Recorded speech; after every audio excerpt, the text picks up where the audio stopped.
in, in the morning. We don't have tons of time for this session, but it's a great pleasure to be back at this conference. It's a great pleasure to see so many friends. I'm only disappointed in one thing. We don't have a Latin tag for this, for this session. Though I do want to compliment Eva and all the organizers on these wonderful backdrops, which change with every session. It's been a really well-organized conference, so I do want to thank you. I'm Steve Erlanger. I'm the diplomatic correspondent in Europe for the New York Times, and I have this enormous honor and privilege to chat this morning with Stefano Sannino, who is, I guess, Executive Director, Secretary General of the European External Action Service, a very worthy successor to Helga Schmidt. We're just going to have a chat. And the first thing I'm going to ask you, in a way, is the hard question. Do governments, do member states really want a foreign and defense policy?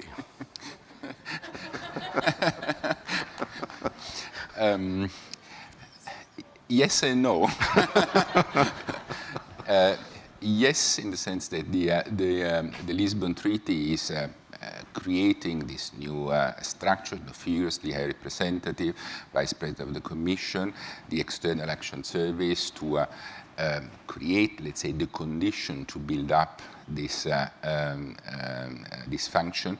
But let's say they fell short of providing and giving all the instruments that are necessary to do so.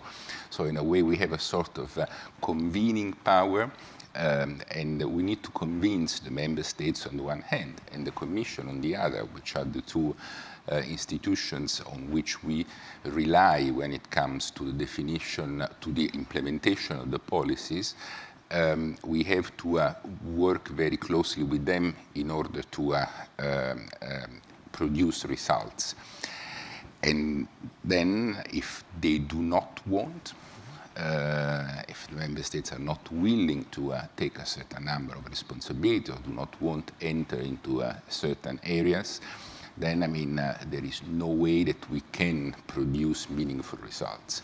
So in a way, there is a vision about the fact that we should have a common foreign policy, but still there is some reluctance and some resistance to give the instrument and the powers to do it. No, because you know, as an American who's lived in Europe a long time, it is a strange creature. You know, it's kind of a wonderful creature. It's sui generis. I mean, like it got invented in a post-war laboratory and then somehow metastasized. And it's always in the process of becoming. It's like what in the Eastern Bloc they called remont, which was fixing things up, which never ends. It's just a state of being, remont, right? It's always being constructed or reconstructed.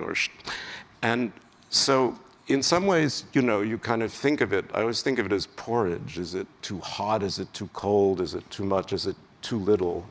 Do you think this European Union should, as some want it to be, to have broader, bigger strategic ambitions?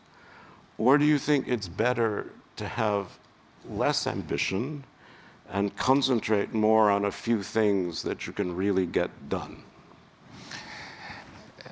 There again, it's difficult to go in one direction or the other. I think that in general, it's much better to under-promise and over-deliver. So from a certain point That's what I tell my editors, too. That's why, I mean, in a way, I think that we need to be, I would say, realistic about what we can do and the impact we can have on a number of things. But it is also true that you need at a certain point to have the ambition and the vision to go beyond, because otherwise the risk is that you always go for the minimum common denominator, and this is not really what at the end of the day I think is in the interest. And it was quite interesting in the discussion that we have had in these days and even this morning, there is always a sense of what the European Union is willing to do. How far do we want to go when it comes to foreign policy? How many commitments do we want to take? And this is a question of political will and of political determination. So in a way, it is important to have this kind of vision of ambition of where we want to go, and sometimes crises are useful to generate this push to move in a certain direction. But then you need also to understand the complexity of our processes, the fact that you need to bring together 27 member states, again, institutions, and so there are limits to how many things you can do at the same time. But I would say the dynamic between the member states and let's say the European institution is essential in order to create these conditions. Speaking about Afghanistan, for example, which is very much in our mind in these days, I think that the first reaction of many member states on the ground was to go on their own and to make things that they thought they should do, to evacuate their own people. But then at a certain point they did realize that it was important also to have a more coherent European approach, and that would have been helpful to be more effective also vis-à-vis our American friends. Yeah, because I mean, one of the things I've noticed, I think Borrell suggested yesterday or something, that the EU reopen its diplomatic mission in Kabul, while member states might be reluctant to do the same. So that, I mean, that would be one element of when the Soviet Union fell apart, I remember in the stands, countries came together to have embassies, right? The French and Germans shared an embassy for a while. I don't know if they still do. Is this the idea, just to have a kind of coherent, coordinated European presence to deal with whatever emerges from the Taliban before government? Because that way you don't have to recognize anybody, right? Because the EU isn't a state and it doesn't recognize. Yeah, I mean, in a way, as I was saying, I mean, the crisis, I mean, we have gone out of Kabul, and but still there is some work to do. I mean, there is still a process going on. There are some Europeans that are still in Afghanistan. There are a number of Afghans who have worked with us that are potentially risking their lives, and that for let's say we have some commitments towards them, but there is also, and there are some member states who feel very strongly about this, categories of Afghans that are at risk, women that have become judges or that have taken very strong public positions when it was coming to defending human rights, in the police and so on. So all these persons are potentially at risk, and there are some member states who are willing to receive them. So there is still this part of the work that needs to be done. And then there is, as a matter of fact, a very strong humanitarian assistance that the country will be needing. There is almost 1/3 of the population which is at risk, and potentially more. There is the risk of collapsing of the services and of the institutions, and this can create even more sense of urgency and to intervene. So, I mean, there are a number, and there is then a new, if I may use this word, which is sometimes abused, geopolitical landscape that is going to be determined in the region. And so there too, do we want to be there, or do we want to be part of this new constellation that is being created, or do we want to be outside? And then there is also the migratory problem. So there are a number of, let's say, reasons that could push us to be present on the ground. And now it is difficult, and it's much easier in a way if instead of doing nationally, we do as European Union as a whole. And let's see if the security conditions are there for this to happen. because I mean, I've been talking to a lot of aid agencies, and they're trying to, they want to stay, but since the Taliban is sanctioned as a terrorist group, it's on treasury sanctions, people are trying to figure out how to aid without directly helping the Taliban. So having a kind of multinational semi-state like the EU might be helpful. So I mean, since you brought up Afghanistan, it's such an emotional issue with NATO too. I mean, I just feel like Europeans, if I can generalize, and NATO are just humiliated. They feel humiliated. There's a lot of shame and anger and striking out and whining. That's not a very nice word, about America and, even Joe Biden, our friend Joe Biden, did what he thought he should do. After all, it was so do you think this is a lasting blow to the Biden administration's credibility in Europe? Or, as, let's say, Robin Niblett of Chatham House believes, it will pass because, after all, one, think of the alternative, and two, we need America for climate, for China, for lots of other things. Now, maybe it is lasting. I'm much more inclined to for this second option rather. I mean, it's certainly, in a way, I mean, we were, for good or bad reasons, was it predictable or not, we were all caught by surprise. So at the end of the day, we were all obliged to react very quickly. And when you react again, and it was also true for the Europeans, the first instinct is to protect your own people and not to worry too much about the others. Then I think that this was changing. It was changing, let's say, in the US administration. I have to say that from a certain moment on, the coordination became much more intense. Changed also within the European Union. So I mean, I'm not saying that it was a perfect example of coordination. Fair enough. But I mean, in the given circumstances, one could understand. I think that it is evident that at the end of the day, the relationship with the United States remains a key point for the European Union. Yesterday we were discussing about China. It was said that Europe is between China and the United States. It's not the case. Europe is not equidistant. I mean, let's be clear. One is a strategic rival, and the other one is a strategic partner. And that's, I would say, it's not going to change. And that's even in the most difficult moments during the Trump administration, which certainly has not been the peak of the relationship between EU and US. But even during that period, let's say the substance of the relations between the two sides of the Atlantic has remained a very strong element. Yeah, I'm sorry. No, because I must say, on China, it's my impression in Europe that its view of China isn't very different from Washington's view, to be honest. I mean, there are trade issues, there are all kinds of issues, but even the German BDI has kind of been forward-leaning to say we need to rethink this relationship. They just want a bit more time. But this does seem to be a place where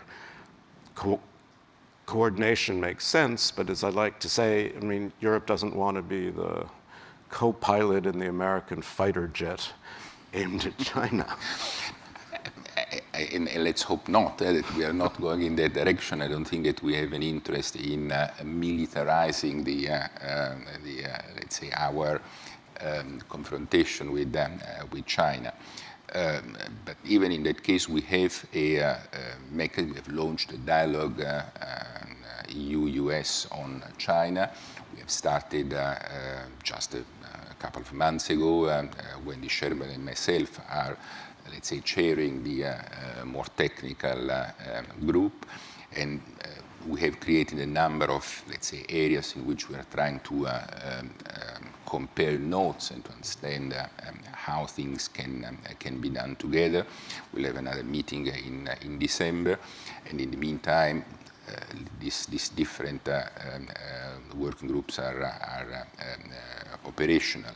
And then there is also the dialogue on trade and technology, which is also starting. This is not China-driven, but let's say EU and US are confronting their policies when it comes to resilience, reciprocity, control of investments, and policies. And cybersecurity and security and so on. Right. You said something in the beginning, which we've talked about, which struck me, which is that, the Lisbon Treaty set up this set of ambitions, but didn't really provide the instruments. So if you had an orchestra in front of you, which one or two instruments would you like to have at your disposal, not just the tuba? Well, let's say that if you want to go in with the metaphor, we were given the role of the director of the orchestra, but at the end of the day, the musicians were left free to do what they wanted, essentially. so it's a little bit... and they all speak different languages. Yeah. So, I mean, there is a lot of moral suasion that you need to do and convincing about the need to work in and to play the instrument on following the same music and not on different music sheets.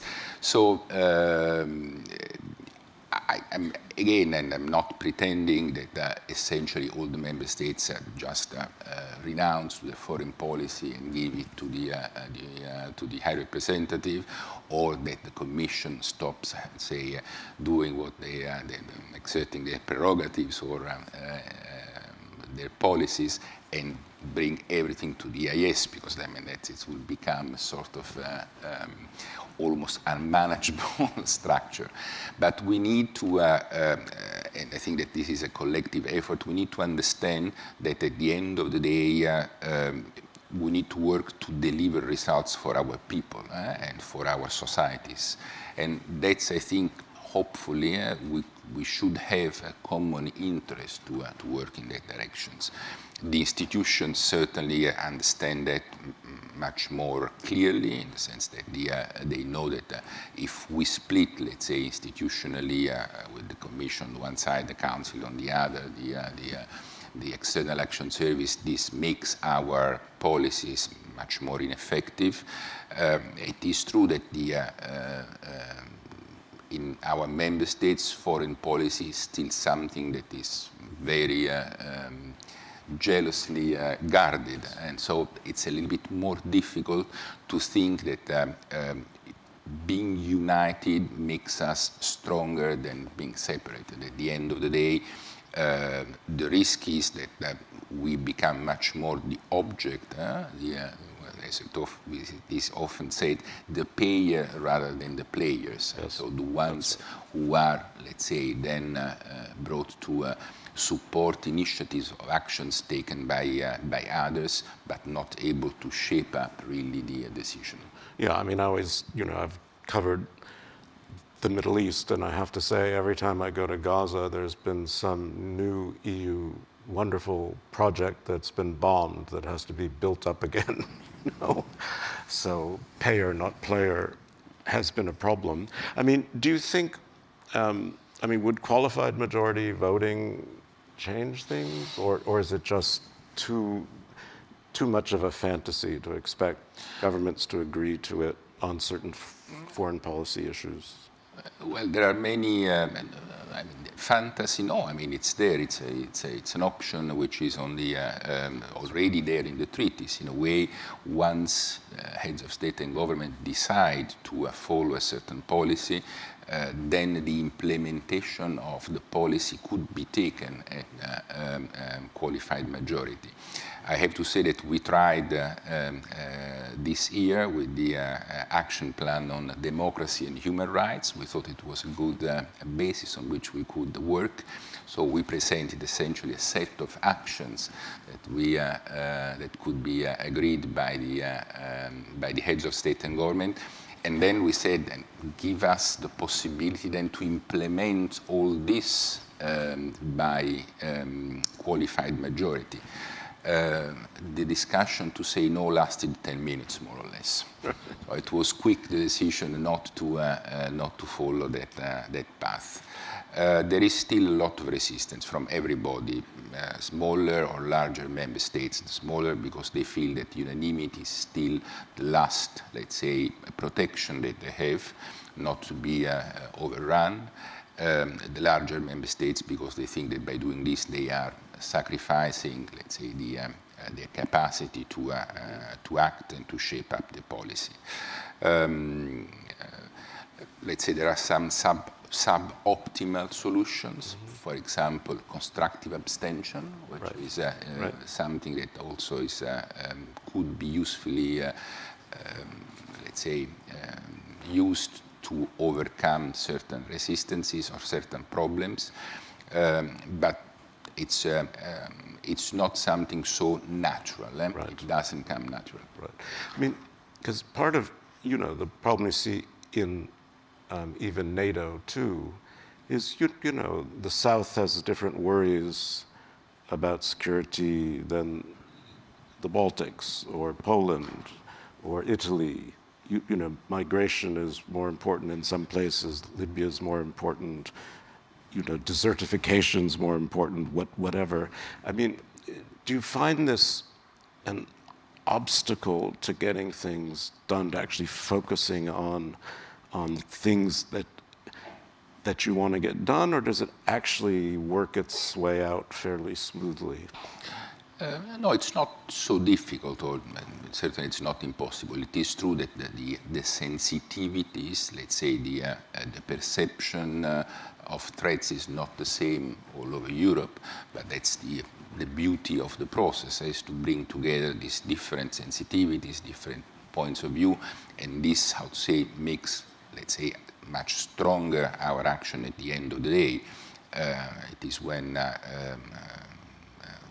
let's say, from the countries of Northern Europe are dealing with Africa, as countries from the Western are dealing with the Eastern Partnership. So it's, I think that there is a sense progressively of bringing things together. I know that this is very unpopular, what I'm going to say, but I mean, it takes time. It takes time to generate this sort of common ground, of common perception, of common assessment. And this is something that I would say on which we are building a lot. We are trying to, let's say, that's at least certainly it's one of the objectives that I've put for myself, but even for the EIS, is to create, let's say, a common basis for decision. If you start with an assessment which is shared by everybody, it's much easier to come to a common decision. So this is the huge effort that we need to do. It was interesting, for example, it's for the first time we have had a threat assessment which has been based on the analysis of the intelligence services of the 27 member states. And on the basis of this threat assessment, we are now working on the definition of our, let's say, security policy for the years to come. I'm not saying that the discussion is easy, because it is not. I mean, it also implies a number of very hard decisions. But let's say it's much easier if you know that we have identified commonly the threats that we need to face, rather than going in a shattered door. Right. I mean, one of the things that's been a topic here, I just was at the Belarus breakfast, right? And some people argue that EU policy toward Belarus was too slow and too limited, and sluggish was a word that was used, and it's only sanctions and not enough sanctions. But others suggest actually for the EU it moved pretty quickly, particularly after the hijacking of the Ryanair plane. And of course now you have this weird migration issue, which I've written about but don't understand. I mean, in the sense, if you're going to weaponize migrants, you want more than 100 of them. But, you know, it is creating problems on the sort of Schengen border. So, I mean, do you think there's a lot, I mean, I think there's another sanctions package being worked on for Belarus, but I mean, what will produce the change you want? Is it enough what you're doing? I mean, this is a sort of philosophical question that maybe it's interesting to debate. Yes, we can work on additional sanctions. I think that we have already, I mean, I cannot remember now if the fifth or the sixth sanction. I think it's the fifth. The fifth, I mean, so it's quite substantial. We have sanctioned, I don't know how many people. So, I mean, in a way, let's say the message is clear. And we can go further. But, let's say, it is evident in a way that this is not generating a change of behavior in the Lukashenko regime. Which brings me to a sort of general consideration. I mean, sometimes we say, you know, it's because the European Union has failed to do this or is unable to change this. Sorry, but this is the world. This is the complexity of the world that we are living in. Carl was telling us yesterday about the new situation in which we are working, and there are limits to what can be done. Afghanistan is also a lesson from that point of view, of the limits of how much you can impose. Syria is another example. It's not, I would say, the failure of the European Union. Nobody has been able to influence really the certain processes. So we need to... Not after a while. There was a moment, and a lot of people let it pass, but that's a different conversation. Yeah, but it's a different. But what I'm trying to say that we need also to see which are the limits of the impact that we may have on certain situations if on the other side you have people who are resisting this. I mean, then you can get to, as we have done, I don't know, you can invade Iraq or to kill Saddam Hussein or Gaddafi or overthrow Mubarak, but then at the end of the day, I mean, it's the people of those countries who will have to make the choices about what they want to do. You know, yesterday, I don't think you arrived yet. Clement Beaune was here. It was very nice, very smart, very young, very European. Part of his job is, if I don't want to be rude, is sloganeering. He's really good at it. And one of the things he said was kind of like a sort of a billboard that a Europe that protects must be a Europe that can act. But I guess the question I want to ask you is, what does protect mean and what does act mean? Well, I mean, I think that we all have in mind that the idea of protecting our societies, protecting from the threats that may come from outside, from terrorism, for destabilization. So, I mean, the idea is to, and I go back to what I was saying before, you have, first of all, you have to assess the threat to understand how you can protect your societies. Act, I mean, it's linked to this. I mean, if you see that there is a problem, then more or less, I mean, we know the solutions, but then we have to take the political, to have the political will and determination to implement our own decisions, to have the people, have the equipment, have the political will, have the... More than everything else, I would say the political will, because sometimes I think that we have the equipment, we have the instrument. It's not that this is lacking. but the political will of using it, the political will of, let's say, taking also part of the risk of taking certain initiatives or making certain choices. I understand, again, it's much easier if you are a national government, because even in the most complex system, I don't know, the United States, they have their own interagency mechanism and coordination, but then at the end of the day, the decision is taken by the president. In Europe, it's a little bit more... It's a little more complicated. A bit more complicated to find. But I think that once we get to the point of deciding, I think it's the European Union is very strong in its capacity because it has a lot of instruments. And again, the military, the projection of power it's also there. And we have many others, especially in this much more complex world that we are facing.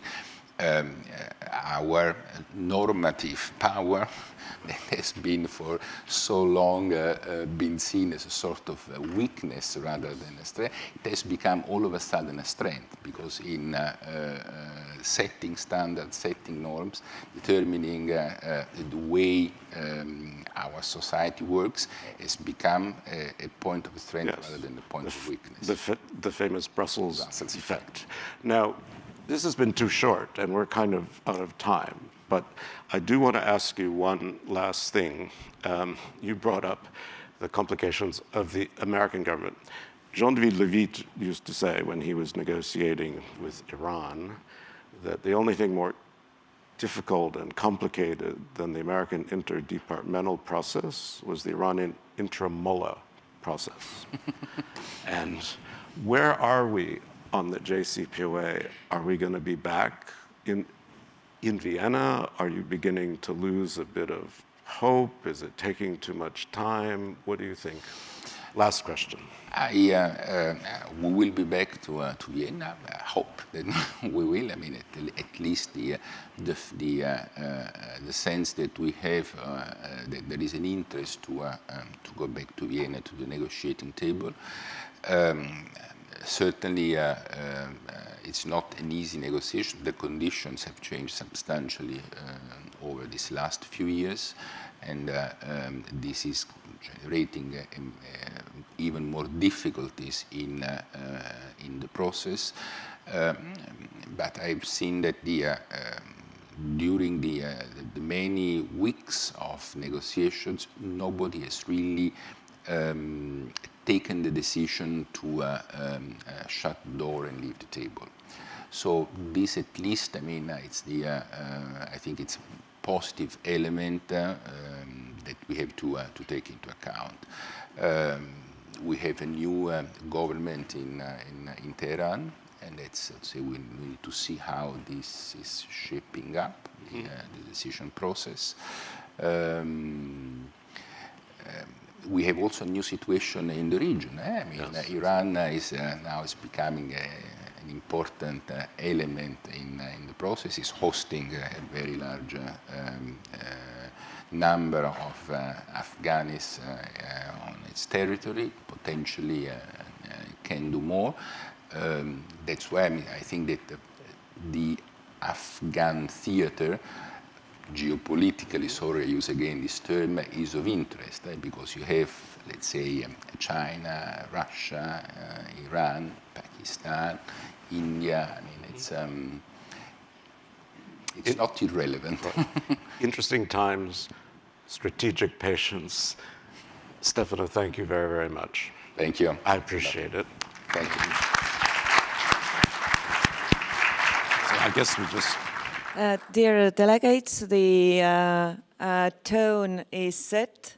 Thank you to Mr. Stefano Sannino and Stefan Erlanger. It was really enlightening.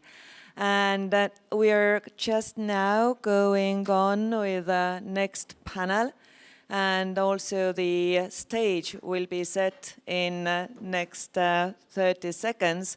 So the panel, you take your seats, please.